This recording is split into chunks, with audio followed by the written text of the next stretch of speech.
What's up, guys? It's Marc Mendez here, the real estate coach. We're filming today, Everyday People.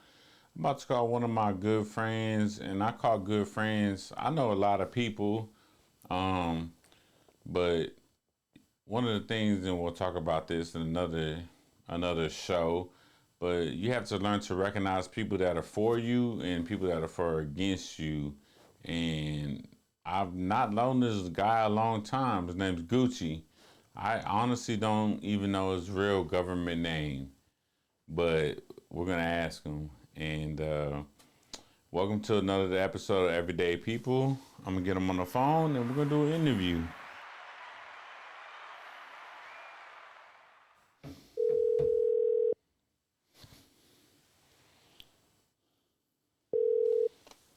Coach, what's up? Hey, what's up, Gucci? How you doing? I'm good, Pam. How you doing? I'm doing well, man. We're live on the Everyday People podcast, and first and foremost, I appreciate you joining. I appreciate the call, man. Oh, absolutely. I was telling the audience that's like, um, I like to call people that I associate with, and I was like, man, I'm about to call my boy Gucci, and I don't even know his real government name. that's So, that's that's the point of the alias, right? well, yeah, that's the point of the alias, but the point of you being on my show is like you have shown me so much, for lack of a better word, loyalty that people my whole life, I'm looking at the camera now, but people my whole life haven't even shown me. So the reason I asked you to be on the show was because I'm like, man, look, this guy's real, this guy's honest, this guy's really looking out for good people. So I was like, let me get Gucci on the show. You know, I put it in the chat, like, who wants to be on the show? You the only one that raised your hand. So um, I think the lesson in that is like you don't have to know people for a long time to feel comfortable and appreciative of their loyalty. So I'm opening up the question is who are you? What do you Okay. do? And what makes you who you are today? All right. First and foremost, appreciate you for having me. To answer your first question, my government name is Marcus, man. Marcus Fight. Um, what I do is I do a couple things. I'm a retired veteran. I did 10 years active duty, U.S. Army, two deployments to Iraq. What I do now is I do a various things, man. I'm an entrepreneur. I've been a hustler since as far as I can remember. I'm always trying to get my hands on something or get into something that's going to better me or those around me. You know what I'm Yeah. saying? So I can storm clean up during storm season. I also had a landscaping business prior to that. Uh, to being a stay-at-home dad, I own a martial arts school, so I taught martial arts to children and adults. So are we talking about like Cobra Kai type martial arts or what we talking about? It's called Kokusai Karate. It's universal karate. Okay. It takes Korean and what's the word? It's Japanese and Korean hard and soft techniques, right? Okay. So we do katas, we do weapons, we do all kind of things. To we have a mix of MMA in there. There's jiu-jitsu. Um, I mean, So it takes Gucci, let a me little ask you bit of this: everything. like, at what point in your life did you feel like that was something you want to follow or something that meant something to you? Like, at what point in your life did you realize that? Oh, good question. Okay, so a lot of people don't know this about me, but my dad was Air Force, right? So we was in Germany. He was stationed in Ramstein, Germany, and I used to get picked on by these German dudes. Kai and Sasha, I still remember their damn name, bro. And it's been over 20 some years, 25 years, right? But they used to pick on me every day from school. And my Wow. mom thought it was a good idea for me to learn how to defend myself. Okay. So they put me in this little karate class. So I've been doing martial arts since I was about 8. Where sixth were or you eighth. living at when your mom said like it should be good? Like what part of the country or outside the country? Where were you living at? I was in Germany. Germany. So, Yeah. if we got Gucci's voice on the phone, but he's an African American male to be politically correct. But to be a black guy in Germany, like I mean, I would think it's like the total opposite over there, but in retrospect, Nah, it's man. the same thing. Like you're people judge you prejudiciously, right? No, it's not as bad as people would think. You know what I'm saying? Okay, Because over there, there's a lot of mixture of people. okay.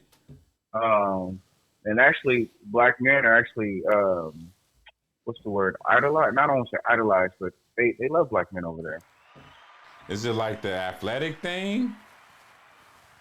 They Man, assume, no stereotype, but not all black people can play basketball, right? You know what I mean? no, no, and not all of Okay. them play football. Well, But I guess it's deeper than that. You know what I mean? Because okay. there's a common denominator, and that's Germans lived through like the Holocaust and things of that nature. African So, Americans so lived they through understand like slavery. suppression and like what it's be like to Right, be judged based off of a name or right. who you are, where you're from, type thing. Religion, color of your Yeah. skin, just Okay. the whole context. It's a little bit deeper. You know So what they're I'm more saying? open to it because they Right. they felt that same pain.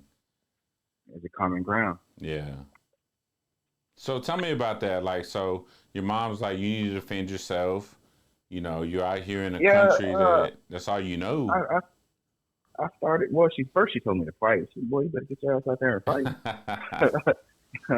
But I was small, man. Shoot, when I joined the military, I was 5'9" and like 145, 150 pounds. I was a thin little dude. So, and you can Well, imagine as like a flex on 'em a preteen, I little was a bit. little Let dude, them man. let them know how big you are now. I'm still 5'9", but I'm about 200. Okay, there you go. He said, "Yeah, I'm still 5'9", but I'm 200 Yeah, now." Okay, I ate my vegetables. there you go. So Yeah, talk, but yeah, yeah, talk man. about that. Yeah, keep going. So I went on base because my dad was Air Force. So we went on base, and I started doing the little martial arts thing there. And at first, I didn't like it. I thought it was, like honestly, I thought it was some bullshit. Yeah. And and the things that they had me doing because they wanted to see what I could do. Like they want to test your endurance, they want to test your flexibility, they want to test, all kind of things like that to see if you can capture the fundamentals of everything first before they put you into anything else. Okay. And so, yeah, so I did that probably like 2 weeks, and I went to fond of it, and then I ran into Ty and Sasha on the bus again, and they kind of jumped me.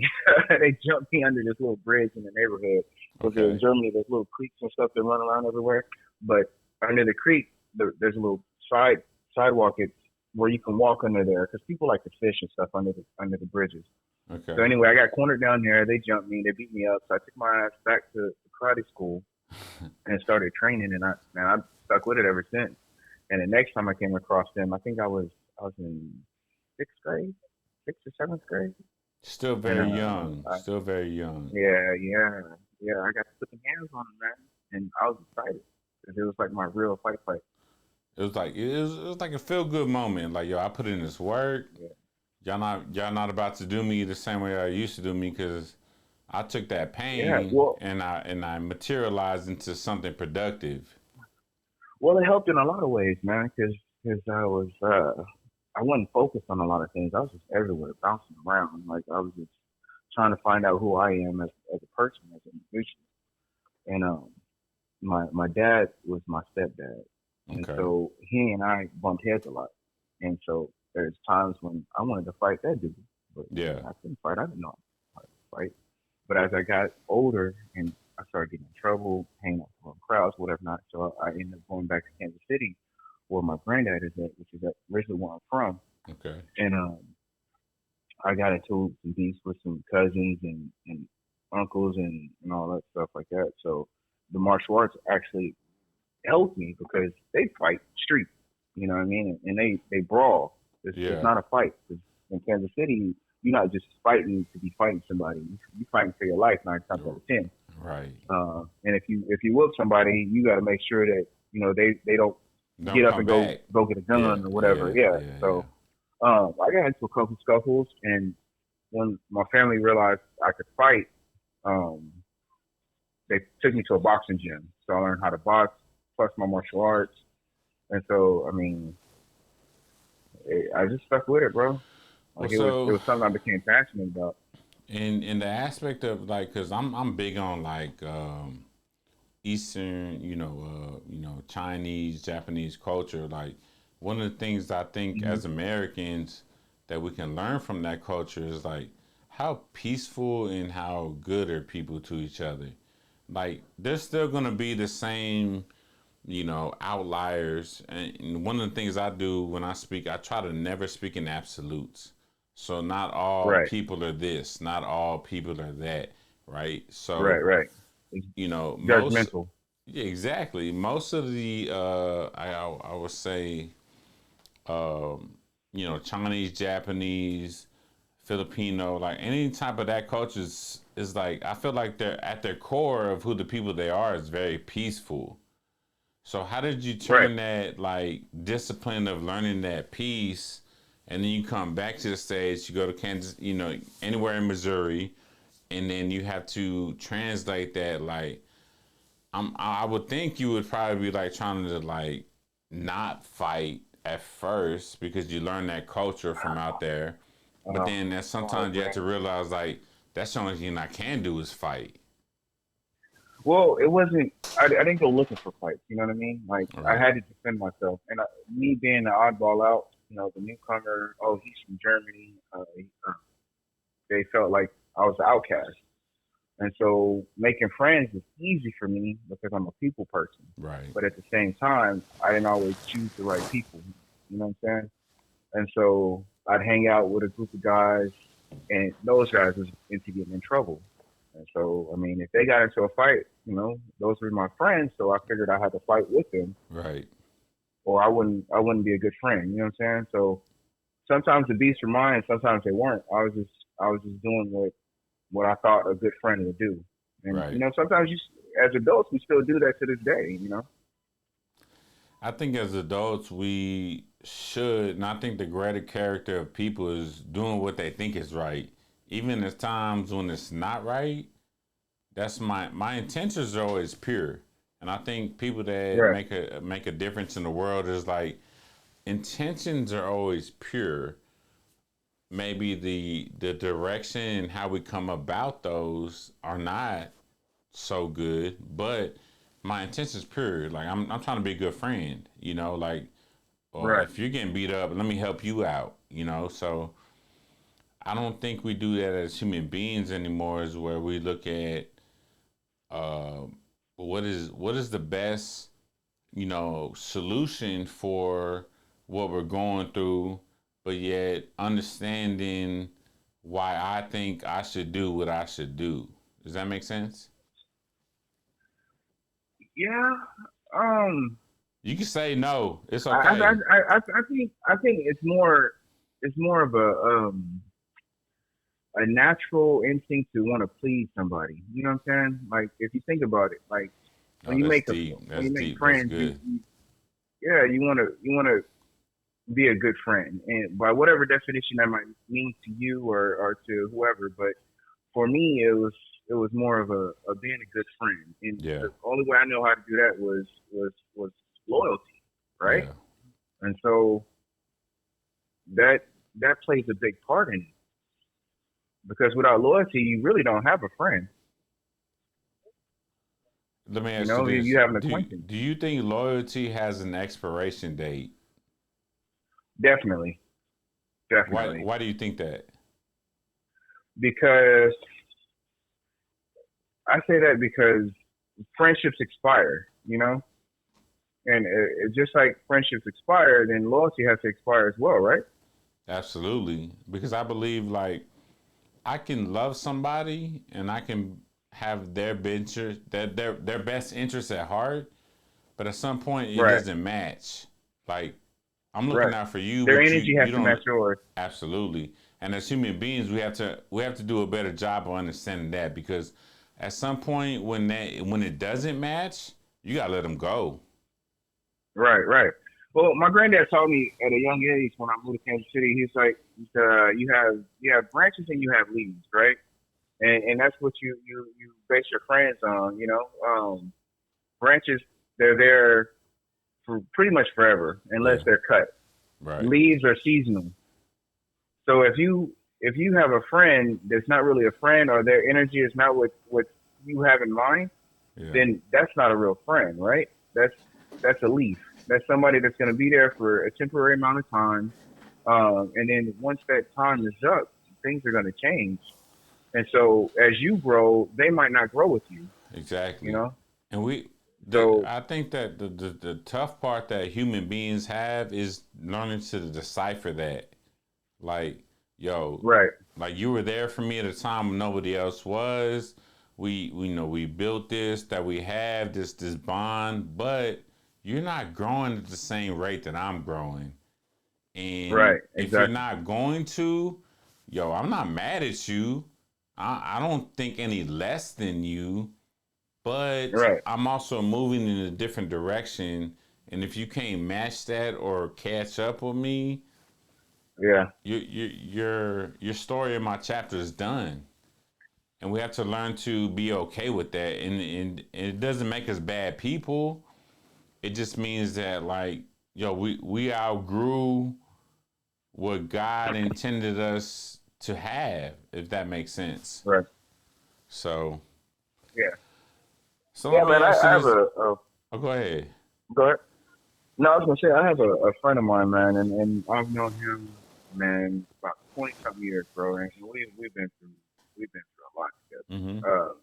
From knowing, and we actually met over a girl, like we fought with a girl, fist fought, and Who won? we've been cool. Finish him. I'm, That's that's oh, that's that's a that's a I'm gonna leave that perspective one to question, you, know. Coach. I think I Yeah, won, I'm, but I'm he gonna think leave. he won. Well, I'll put it this way: He he knows. said he knows. He Needless, knows. needless to say, we became friends after Okay. that. So, but anyway, as life progressed, I joined the military. I did what I did. I deployed. I came home. Went through things, through a marriage, a divorce, and life cycles. Yeah. Um, he continued to do his thing and went on his path. Now, at one point in time, we were on the same road. Whatever we were doing, but we did it together. But as I matured and I started growing as a man, and my path took me a different direction, and he stayed on the same course, right? Right. And so, long story short, he ended up doing 4 years in prison, and when he got out, he went back to the same old thing. So, but my course of action took me a different path. I ended up going to school. I went to college. I got married. I had a child. I started businesses, um, and I kept progressing. Yeah. He's still in that he's still in that same course of life that he was in when I left him, and it's been 14 years now. Yeah. And so I mean, I ultimately think people have a choice. Like I'm a, Oh, we all do.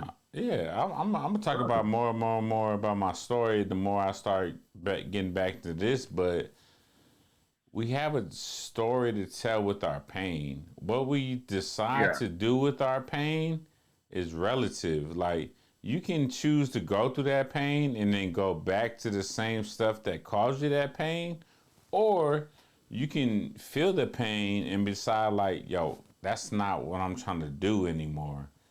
I want to Right. That's part of the progress. lesson. Exactly. Yeah. That's that lesson you're supposed to learn from. Not everybody Supposed gets the lesson though. supposed to learn from, but so what I'm trying to do with this whole podcast and everything is like, let's start teaching people how to heal themselves because I don't necessarily know what you went through. I don't necessarily Right. have been through what you went through. But if I can teach you the overall core is like when you feel pain, this is what you do with the pain. You learn from it. You get better from it. You make it better for your generations and yourself. But if you choose to just take pain and take pain and take pain and don't learn from it, well, yeah, we're not on the same You page get on pain that, out. man. Yeah, Yeah, you'll be a giver of pain because you'll exactly. be self-destructive. That's beautiful. You'll be a giver of pain. Write that down. Put that on a t-shirt.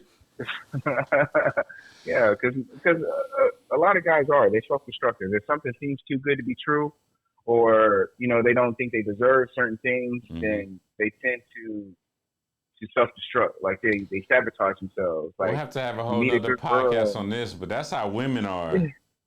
Don't. No, men are the same way, bro. Oh no, no, no, Men are the same. no. I'm not saying that men are not. The thing Oh, is, okay. women have always been. It's easier, and this is the bad thing about society is like it's easier for a woman to feel vulnerable and to express those feelings. The problem is when a man does, he's soft. Yes, but that's society, though. Society has taught you that. Yeah. Exactly. And then how do you change that? Because that's not. Well, I don't want to say m- fair. my thing, no, it's definitely not fair. But life isn't fair. But we had to learn. Exactly. We had to learn to change. My whole thing is like I want to teach people, or I want to help people by this everyday podcast and everything. Is like I want to help you understand when you do feel pain. This is how you react because your pain, my pain, her pain, his pain are not my pain. But what I decided to do is all the pain that I ever felt, I decided to turn that into positivity. Exactly.